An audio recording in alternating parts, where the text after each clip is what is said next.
stock value at cost or market price, whichever is less.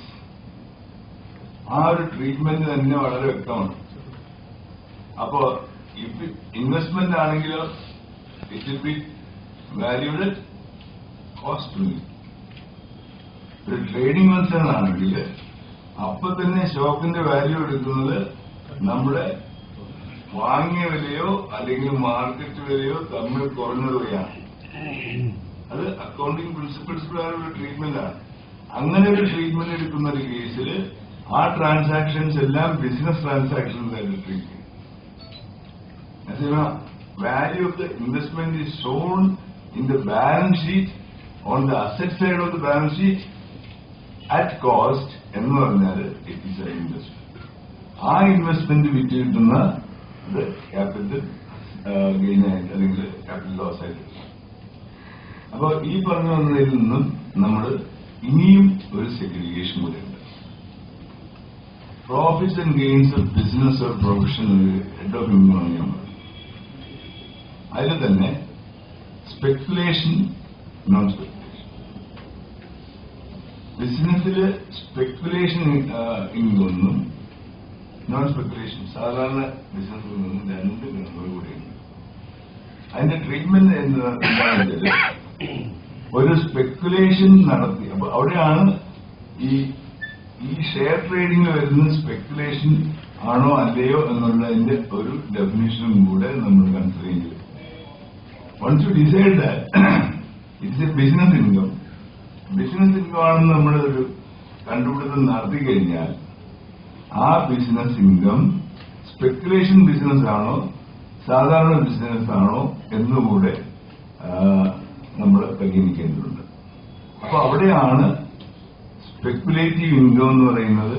Futures, options, ഇതെല്ലാം speculative income കിട്ടും. അപ്പൊ speculation loss വന്നു കഴിഞ്ഞാൽ ഇതിന്റെ carry forward of business loss എന്നൊരു കൺസെപ്റ്റ് ഉണ്ട്. ഒരു കൊല്ലം ഉണ്ടാക്കുന്ന നഷ്ടം പിന്നീടുള്ള കൊല്ലം ഉണ്ടാക്കുന്ന ലാഭവുമായിട്ട് തട്ടിക്കഴിയിട്ട് carry forward and set off എന്ന് പറയുന്ന ഒരു സംഗതി ഇവിടെ വളരെ പ്രസിദ്ധമാണ്.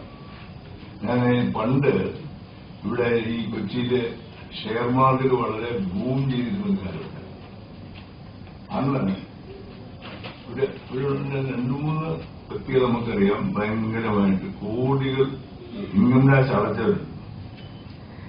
പിന്നെ ആവശ്യത്തിനൊക്കെ ഇങ്ങ് വന്നു, ഇതെല്ലാം മാർക്കറ്റ് ക്രാഷ് ചെയ്തു. ക്രാഷ് ചെയ്ത് കഴിഞ്ഞപ്പോഴത്തേക്ക് ഇവർക്ക് ആദ്യം കൊടുത്ത ഇൻകം ടാക്സിന് വല്ല കിട്ടി. ആദ്യം കോടികൾ ഇൻകം ടാക്സ് കൊടുത്തു, പിന്നീട് കോടികൾ അവർക്ക് നഷ്ടമുണ്ടായി. അപ്പൊ ആദ്യം കൊടുത്ത ടാക്സ് ക്യാരി ഫോർവേഡ് മാത്രമേ ഉള്ളൂ. അതായത് നമ്മുടെ ഗവൺമെന്റിനെ സംബന്ധിച്ചിടത്തോളം നിങ്ങൾ ആദ്യം നഷ്ടമുണ്ടാക്കിയിരിക്കും, പിന്നീട് ലാഭം ഉണ്ടാക്കാൻ പോകും. നിങ്ങൾ ആദ്യം ലാഭം ഉണ്ടാക്കിയിട്ട് പിന്നീട് നഷ്ടം ഉണ്ടാക്കിയ രക്ഷയില്ല. അപ്പൊ നമ്മുടെ ഓരോ പീരീഡ് ഓഫ് ടൈം ഒരു ടൈം സ്ലോട്ട് എടുക്കുക, ഒരു 6 കൊല്ലത്തെ ടൈം സ്ലോട്ട് എടുക്കുക.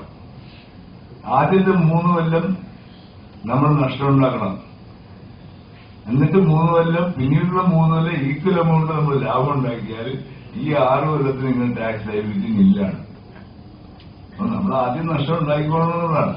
അപ്പൊ ക്യാരി ഫോർവേഡ് ഓഫ് ലോസസ് എന്നതുപോലെ why don't the legislature consider carry backwards of the losses?